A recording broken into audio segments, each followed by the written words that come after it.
இந்த வாரம் மிகப்பெரிய எதிர்பார்ப்புக்கு மத்தியில் வெளியாயிருக்கிற படம் வேலைக்காரன். மோகன் ராஜா இயக்கத்துல சிவகார்த்திகேயன், நயன்தாரா, ஃபகத் ஃபாசில் உள்ளிட்டோர் நடிச்சிருக்காங்க. அனிருத் இசையில ஏற்கனவே பாடல்கள்லாம் செம ஹிட்டா இருக்கு. இந்த படத்தோட இயக்குனர் மோகன் ராஜா இந்த படம் பத்தி நிறைய சுவாரஸ்யமான விஷயங்கள்லாம் சொல்லியிருக்கிறாரு பிரஸ் மீட்ல. அது என்னென்ன விஷயங்கள்ன்றத பாருங்க. படம் ரொம்ப ரொம்ப நல்லா வந்திருக்கு. அதுக்கு பல காரணங்கள் உண்டு. அதில் முதல் காரணமாக நினைக்கிறது, இங்கே இருக்கிற அத்தனை பேரும் சரி, இல்லை நம்ம தமிழ் சமூகத்தில் இருக்கிற அத்தனை பேருமே கேட்க நினைச்ச கேள்வியை நான் கேட்டிருக்கேன். அதை நான் தைரியமாக என்னால் சொல்ல முடியும். அது 20 வருஷமாக எனக்கு இருந்த கோபத்தை நான் பதிவு செய்தது தனி ஒருவன். 20 வருஷம் முன்னாடி எனக்கு எழும்பின ஒரு கேள்விக்கு நான் விடை கண்டுபிடிச்சது வேலைக்காரன். அது ரொம்ப ஒரு ஆச்சரியமாக இருந்தது.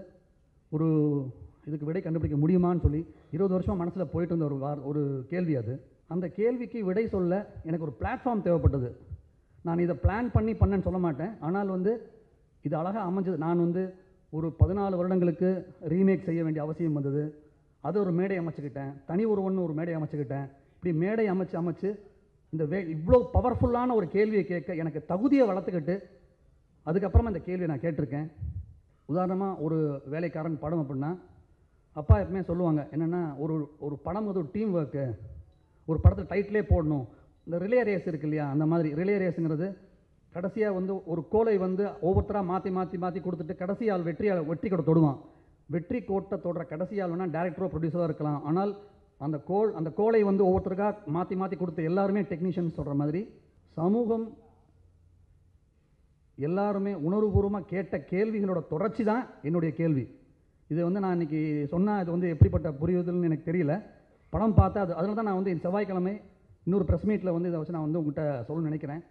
இதை நான் ஏதோ தனியாக எனக்கு இந்த மரியாதை என்னென்னா, சமூகத்தை பற்றி யோசிக்கணும், ஒரு மெசேஜ் படம் பண்ணணும்.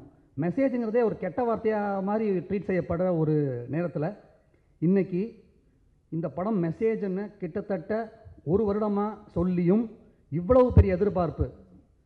எனக்கு மெசேஜுக்கு ஒரு மார்க்கெட் க்ரியேட் பண்ணணும்னு ஆசை. மெசேஜுங்கிற படம் எப்போவுமே 2 கோடி 3 கோடி அது ஒரு கெட்ட வார்த்தை.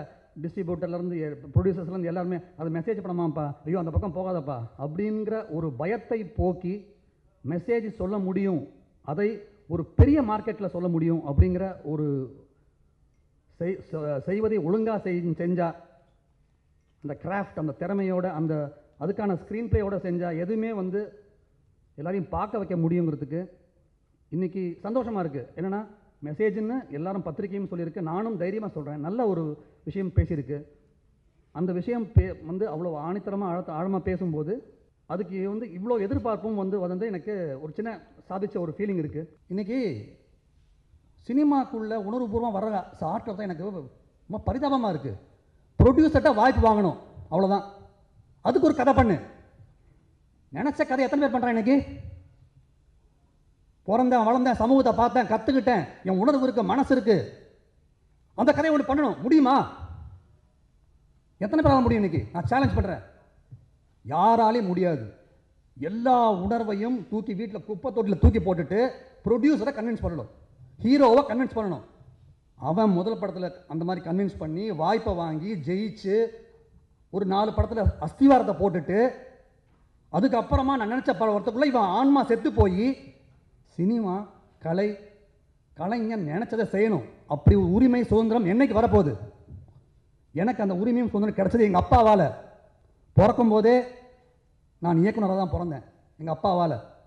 நான் தான் மீண்டும் சொல்கிறேன், அப்படி ஒரு கலைஞன் எதை செய்யணுமோ அதை நான் செஞ்சுருக்கேன். எந்த ஒரு வேறு எங்கேயும் ஃபில்டராக அவனை கன்வின்ஸ் பண்ணணும், இவனை கன்வின்ஸ் பண்ணணும், எதுவுமே கிடையாது. நினச்சதை சொல்லணும், அவ்வளோதான். அந்த நினச்சதை சொல்ல தனி ஒருவன் வரும்போது வரதுக்கு எனக்கு 14 வருஷம் தேவைப்பட்டுச்சு.